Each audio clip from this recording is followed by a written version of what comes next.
ഈ പ്രതിഷേധങ്ങൾ വേണം, പ്രതികരിക്കണം, നാവ് ഉയർത്തി പറയണം, ഒക്കെ ശരിയാണ്, ആരും അതിന് എതിരല്ല. പക്ഷെ ആ ഇടത്തേക്ക്, ആ പ്രതിഷേധ വേദിയിലേക്ക്, പ്രതിഷേധിക്കുന്ന ഇടത്തേക്ക് ആരൊക്കെ വരണമെന്ന് തീരുമാനിക്കുന്നത് ആരാണ്? അത് ന്യായമായ ചോദ്യമാണ്. പ്രതിഷേധിക്കാനുള്ള അവകാശം ഭരണഘടനാപരമായ അവകാശമാണ്.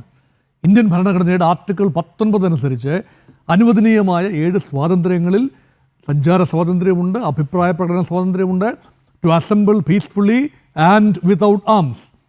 ഇതാണ് പ്രതീക്ഷിക്കപ്പെടുന്ന പ്രതിഷേധം. ഗവൺമെൻറ്റിൻ്റെ പരീക്ഷാ നടത്തിപ്പുമായി ബന്ധപ്പെട്ട് ഒരു വിവാദമുണ്ടെങ്കിൽ, ഒരു ആക്ഷേപമുണ്ടെങ്കിൽ അത് ഏറ്റവും അധികം ബാധിക്കുന്ന വിഭാഗങ്ങൾ രാഷ്ട്രീയമായി തന്നെ സംഘടിച്ച് CJP എന്ന ലേബലിൽ ഒത്തുകൂടി അവർക്ക് അനുവദനീയമായ സ്ഥലത്ത്, അത് അനുവാദം ചോദിച്ചുകൊണ്ട് തന്നെയാണ്, രാംലീല മൈതാനത്താണ് പലപ്പോഴും, അത് വളരെ ദൂരെ മാറിക്കിടക്കുന്ന സ്ഥലമാണ്, കുറച്ചുകൂടി സ്ട്രാറ്റജിക്കലി ലൊക്കേറ്റഡ്, കുറച്ചുകൂടി ചെറിയ സ്ഥലമാണ് ജന്തർ മന്ദർ. അവിടെ അനുവാദം കൊടുത്ത് നടത്തിയ ഒരു പ്രക്ഷോഭം. അപ്പോൾ അതിന് ഞാൻ നേരത്തെ സൂചിപ്പിച്ചല്ലോ, ഒരു രാഷ്ട്രീയ കക്ഷിയാണെങ്കിൽ അതൊരു ഘടനയുണ്ട്, അതിനൊരു നേതൃത്വമുണ്ട്, അത് ചില ചിട്ടവട്ടങ്ങളനുസരിച്ചാണ് അത് മുന്നോട്ട് പോകുന്നത്. പക്ഷേ ഒരു അരാഷ്ട്രീയ കൂട്ടായ്മ അല്ലെങ്കിൽ ഒരു സോഷ്യൽ പ്ലാറ്റ്ഫോമിൽ കൂടി ഉരുവം ചെയ്തെടുത്ത ഒരു സംവിധാനം, ഒരു സംഘടന അല്ലല്ലോ. അതിന് ഒരു നിയതമായ ചട്ടങ്ങളോ കൃത്യമായ നേതാക്കളോ ഒന്നുമില്ല. അഭിജിത്ത് ദേബ്കെ നേതാവാണ്, അതുപോലെ 3-4 വക്താക്കളുണ്ട്. ഇവരെല്ലാം മാത്രമാണ് നമ്മൾ കാണുന്ന മീഡിയ ഫേസസ്. പക്ഷേ അദൃശ്യരായ ഒരുപാട് പേരുണ്ട്. അവരുടെ ഇടയിലേക്ക് എന്താണ് കടന്നു വരുന്നത്? അപ്പോൾ ഈ സംഘടിപ്പിക്കുന്നവർക്ക് തങ്ങളുടെ പിന്തുണക്കാരെ നിയന്ത്രിക്കാൻ ആവാത്ത ഒരു അന്തരീക്ഷം ഉണ്ടാകും. അപ്പോഴാണ് അന്വേഷണ സംവിധാനത്തിൻ്റെ ഒരു പ്രത്യേകത.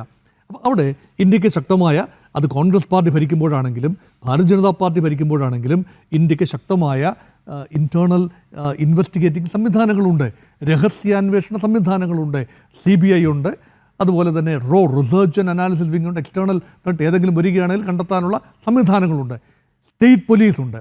ഇതൊക്കെ ഓരോരോ സമിതികൾ, സംഘടനകൾ അല്ലെങ്കിൽ ഓരോരോ വിഭാഗങ്ങൾ എടുക്കുന്ന ഇൻപുട്ടുകൾ അത് പരസ്പരം ഷെയർ ചെയ്യേണ്ടതുണ്ട്. ഇൻ്റലിജൻസ് ഷെയറിംഗ് ആണ് യഥാർത്ഥത്തിൽ ഒരു കൾപ്രിറ്റിനെ കണ്ടുപിടിക്കാനും അല്ലെങ്കിൽ ഒരു തീവ്രവാദ ആക്രമണ സാധ്യത കണ്ടുപിടിക്കണമെങ്കിൽ ആർമി ഇൻ്റലിജൻസ് ഉണ്ട്, പോലീസിൻ്റെ ഇൻ്റലിജൻസ് ഉണ്ട്, സ്റ്റേറ്റ് പോലീസിൻ്റെ ഉണ്ട്, CRPFൻ്റെ വിഭാഗമുണ്ട്, RAW ഉണ്ട്. എല്ലാം ചേർന്ന ഒരു സംവിധാനമാണ്. ഇവിടെ പഞ്ചാബ് പോലീസാണ്. ഇവിടെ ഉയർന്ന വാദം ഞാൻ കേൾക്കുകയായിരുന്നു. പഞ്ചാബ് എന്ന സംസ്ഥാനം ഇപ്പോൾ ഭരിക്കുന്നത് ഭഗവന്ത് സിംഗ് മാനാണ്, ആം ആദ്മി പാർട്ടിയാണ് ഭരിക്കുന്നത്. ഇത് അമൃത്സറിൽ നിന്നും ആണ് ഈ മൊഡ്യൂൾ വർക്ക് ചെയ്യുന്നത്. നോക്കൂ, അമൃത്സറിൽ നിന്ന് വർക്ക് ചെയ്യുന്ന ആ മൊഡ്യൂൾ, അത് ടെറർ മൊഡ്യൂൾ, അത് പാകിസ്ഥാനുമായി ബന്ധമുള്ള ISIയുടെ നേരിട്ടുള്ള കമാൻഡ് സ്വീകരിക്കുന്ന ഒരു ഇടനിലക്കാരൻ, ഉത്തർപ്രദേശിലുള്ള ഒരു ഇടനിലക്കാരനുണ്ട് എന്നാണ് പറയപ്പെടുന്നത്. ഇത് കണ്ടെത്തുന്നത് പഞ്ചാബ് പോലീസാണ്. അതത്ര വലിയ അപരാധമാണെന്ന് എനിക്ക് തോന്നുന്നില്ല. ആരാണ് കണ്ടെത്തുന്നതെങ്കിലും യഥാർത്ഥത്തിൽ ആ ഇൻഫർമേഷൻ പഞ്ചാബ് പോലീസ് തീർച്ചയായും കേന്ദ്രവുമായി ഷെയർ ചെയ്തിട്ടുണ്ടാവണം. അപ്പോൾ കൂടുതൽ അന്വേഷണം നടത്തിയിട്ടുണ്ടാവും. പഞ്ചാബ് പോലീസ് അത് വെളിയിൽ കൊണ്ടുവരികയാണ്. അതിന് പിന്നിൽ രാഷ്ട്രീയം കാണുന്നതിനോട് യാതൊരു യോജിപ്പും എനിക്കില്ല. രാജ്യസുരക്ഷയുമായി ബന്ധപ്പെട്ട ഏതെങ്കിലും ഒരു കാര്യത്തിൽ ഒരു കണ്ടെത്തൽ ഉണ്ടായാൽ അത് രാജ്യസുരക്ഷയെ ബാധിക്കുന്നതാണ്. അതിനുള്ളിൽ അതാരാണ് കണ്ടുപിടിച്ചത്, അത് ഏത് പാർട്ടിയാണ്, അതിനകത്തൊരു രാഷ്ട്രീയമുണ്ടോ, എന്തുകൊണ്ട് കേന്ദ്ര സർക്കാർ പരാജയപ്പെട്ടു, എന്തുകൊണ്ട് കേന്ദ്രത്തിൻ്റെ ഇൻ്റലിജൻസ് ഏജൻസികൾ അത് കണ്ടെത്തിയില്ല, പഞ്ചാബിൻ്റെ ആണല്ലോ കണ്ടെത്തിയത്, അത് വീഴ്ചയാണ് എന്ന് പറഞ്ഞാൽ യഥാർത്ഥത്തിൽ വീഴ്ചകൾ സംഭവിച്ചിട്ടുണ്ട്. അടൽ ബിഹാരി വാജ്പേയിയുടെ സമയത്ത് വീഴ്ചകൾ സംഭവിച്ചിട്ടില്ലേ? മൻമോഹൻ സിംഗിൻ്റെ 10 വർഷത്തെ ഗവൺമെൻറ് സമയത്ത് സുരക്ഷാ വീഴ്ചകൾ സംഭവിച്ചിട്ടില്ലേ? അങ്ങനെയാണല്ലോ ഈ ബോംബെ ഭീകരാക്രമണം ഉണ്ടാകുന്നത്. 2008 ഭീകരാക്രമണത്തിൻ്റെ സമയത്ത് ആരായിരുന്നു പ്രധാനമന്ത്രി? എത്ര ജീവനുകളാണ് പൊലിഞ്ഞത്?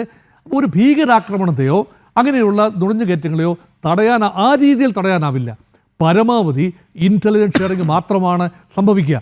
ഇവിടെ ഒരാക്രമണം നടന്നിട്ടില്ല എന്നോർക്കുക. ആക്രമിക്കാൻ തന്നെയാണ് പെട്രോൾ ബോംബുകൾ ഡൽഹിയിൽ നിന്നും സമാഹരിച്ചുകൊണ്ട് ഡൽഹിയിൽ ജന്തർ മന്ദറിൽ വെച്ച് അല്ലെങ്കിൽ പാർലമെൻറ്റ് മാർച്ചിനിടയിൽ വെച്ച് ആരെയെങ്കിലുമൊക്കെ അപായപ്പെടുത്താൻ തന്നെ ഉദ്ദേശിച്ചുകൊണ്ടാണ് പെട്രോൾ ബോംബുകൾ സംഘടിപ്പിച്ചത്. പക്ഷേ അത് ഉപയോഗിക്കാൻ കഴിഞ്ഞിട്ടില്ല. ഇവരെ ട്രാക്ക് ചെയ്യാൻ കഴിഞ്ഞു. അവരെ അതുമുതൽ തന്നെ ചിത്രങ്ങൾ ഉപയോഗിച്ചുകൊണ്ടും വീഡിയോ ഫുട്ടേജ് ഉപയോഗിച്ചുകൊണ്ടും ഈ 9 പേരെ ട്രാക്ക് ചെയ്യാൻ കഴിഞ്ഞു. അവരുടെ കമ്മ്യൂണിക്കേഷൻ ഇൻ്റർസെപ്റ്റ് ചെയ്യാൻ കഴിഞ്ഞു. അതുകൊണ്ടാണ് പഞ്ചാബ് പോലീസിനെ അവരിലേക്ക് എത്തിച്ചേരാൻ കഴിഞ്ഞത്. അവരെ ചോദ്യം ചെയ്തപ്പോഴാണ് പാകിസ്ഥാൻ ബന്ധം സസ്പീഷ്യസ് മൂവുകൾ തന്നെയാണ്. എങ്ങനെയാണ് ഒരു സുരക്ഷാ സേന ഒരു ഭാഗത്തെ പിടിക്കുന്നത്? സംശയകരമായ നീക്കങ്ങൾ, അവരാരോട് സംസാരിക്കുന്നു, എവിടെ പോകുന്നു, എങ്ങനെയൊക്കെയാണ് അവരുടെ സഞ്ചാരപഥങ്ങൾ, അതിൽ നിന്നുമുള്ള സംശയം. അപ്പം നൂറുകണക്കിന് ഇങ്ങനെ വരുന്ന ഇൻപുട്ടുകൾ ഒരുമിച്ച് ചേർത്ത് അതിൽ നിന്നും നടത്തുന്ന അന്വേഷണത്തിൽ പെട്ടെന്നാണ് ഇങ്ങനെ കണ്ടെത്താതെ പോയ എത്രയോ മോഡ്യൂളുകൾ ഉണ്ടാവാം. അതൊരു ആക്രമണത്തിലേക്ക് കലാശിക്കുമ്പോഴാണ് വാർത്തയാവുന്നത്.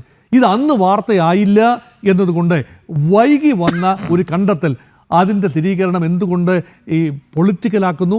അതുകൊണ്ട് ഇതിനകത്ത് രാജ്യസുരക്ഷയെ സംബന്ധിക്കുന്ന വിഷയങ്ങളിൽ നിന്നും രാഷ്ട്രീയം പൂർണ്ണമായി മാറ്റിവെക്കുക. അതേ ശ്വാസത്തിൽ ഞാൻ ഒന്നുകൂടി പറയട്ടെ, ഇവിടെ ഒരു ജനാധിപത്യ പ്രക്ഷോഭം നടക്കുമ്പോൾ, ആ ജനാധിപത്യപരമായി പ്രതിഷേധിക്കാൻ അവസരം ഉണ്ടായിരിക്കെ അത് നടക്കുമ്പോൾ രാജ്യവിരുദ്ധ ശക്തികൾ നുഴഞ്ഞു കയറാൻ സാധ്യതയുണ്ട് എന്ന് ഒറ്റ കാരണം പറഞ്ഞുകൊണ്ട് അങ്ങനെയുള്ള പ്രക്ഷോഭങ്ങളെ ദേശവിരുദ്ധരുടെ കൂട്ടായ്മയായി ചിത്രീകരിക്കുന്നതിനോടും എനിക്ക് യോജിപ്പില്ല. ആ രീതിയിൽ അത് രാഷ്ട്രീയമാണ്. അവിടെ ഇങ്ങനെ ഒരു പ്രതിഷേധമുണ്ടായാൽ, ഒരു ലേബലില്ലാത്ത കുറച്ച് പേര് പ്രതിഷേധിച്ചാൽ, ഭരണഘടനയിൽ പറയുന്നില്ല പാർട്ടികൾക്ക് മാത്രമേ പ്രതിഷേധിക്കാൻ കഴിയൂ എന്ന് പറയുന്നില്ല. ആർക്ക് വേണമെങ്കിലും ഇൻഡിവിജ്വലായോ ഗ്രൂപ്പായോ രാഷ്ട്രീയ കക്ഷികളായോ സാമുദായിക സംഘടനകളായോ ഒരു ലേബലുമില്ലാതെയോ സംഘടിക്കാം, പ്രക്ഷോഭം നടത്താം, മുദ്രാവാക്യം വിളിക്കാം, അഭിപ്രായ പ്രകടനം നടത്താം, പ്രസംഗങ്ങൾ നടത്താം, എല്ലാത്തിനും അവകാശമുണ്ട്. അങ്ങനെ ചെയ്താൽ ഉടനെ തന്നെ രാജ്യവിരുദ്ധ ശക്തികൾ അതുപയോഗിക്കും, രാജ്യത്തെ അസ്ഥിരമാക്കുമെന്ന് മുൻകൂട്ടി പറയുന്നതിനോട് യോജിപ്പില്ല.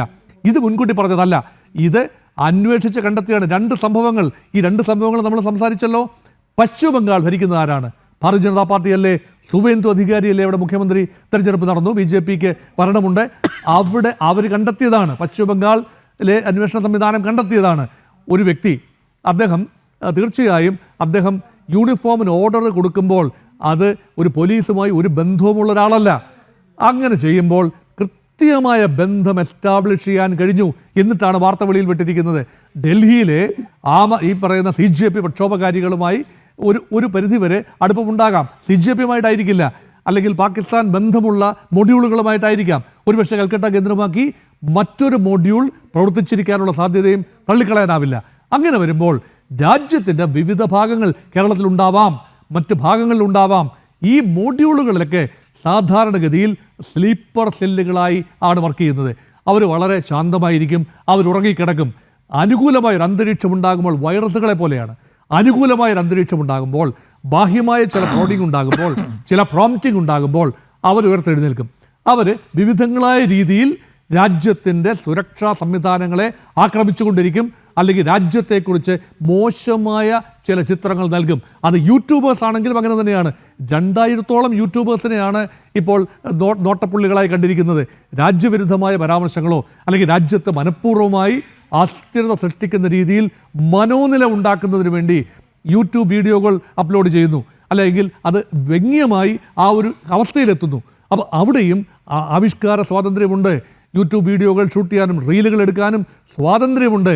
പക്ഷേ ആ സ്വാതന്ത്ര്യം എന്ന് പറയുന്നത് മറ്റുള്ളയാളിൻ്റെ മൂക്കിന് മുമ്പിൽ അവസാനിക്കേണ്ടതാണ്. പൊതുസമൂഹത്തിന് സുരക്ഷാ ഭീഷണി ഉണ്ടാകുന്ന രീതിയിൽ ആ സ്വാതന്ത്ര്യം ഉപയോഗിക്കാൻ യാതൊരു അവകാശവുമില്ല.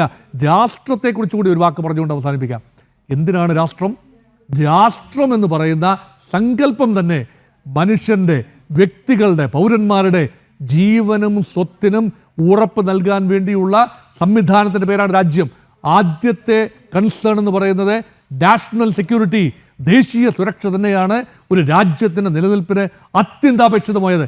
ബാക്കിയെല്ലാം പിന്നീടാണ്, സ്വാതന്ത്ര്യം, മറ്റു കാര്യങ്ങൾ. പക്ഷേ ദേശീയ സുരക്ഷയുടെ കാര്യം മാത്രം പറഞ്ഞുകൊണ്ട് സ്വാതന്ത്ര്യത്തിന് വിലങ്ങുതടികൾ ഇടുന്നതിനോട് യോജിപ്പില്ല. അതുകൊണ്ടാണ് ശ്രീ കൃഷ്ണരാജ്, ഒരു ബാലൻസ്ഡ് അപ്രോച്ചാണ് വേണ്ടത്. രാജ്യവിരുദ്ധ ശക്തികളെ കണ്ടെത്തണം, അങ്ങനെ ഉണ്ടെങ്കിൽ കണ്ടെത്തണം, അല്ലാതെ തെളിവില്ലാതെ ആരോപിക്കരുത്. ഇപ്പോൾ ഇതാ തെളിവുകൾ വന്നിരിക്കുന്നു, ആ തെളിവുകൾക്ക് കൂടുതൽ സ്ഥിരീകരണം ഉണ്ടാകണം, കോടതിയിലേക്ക് നടപടികൾ എത്തണം. നിയമവിധേയമായി, നിയമവാഴ്ചയുള്ള രാജ്യമെന്ന നിലയിൽ നിയമവിധേയമായി ഇത് കൊണ്ടുവരുമ്പോൾ ആശയക്കുഴപ്പങ്ങളെല്ലാം നീങ്ങുമെന്ന് തന്നെയാണ് എൻ്റെ ചിന്ത.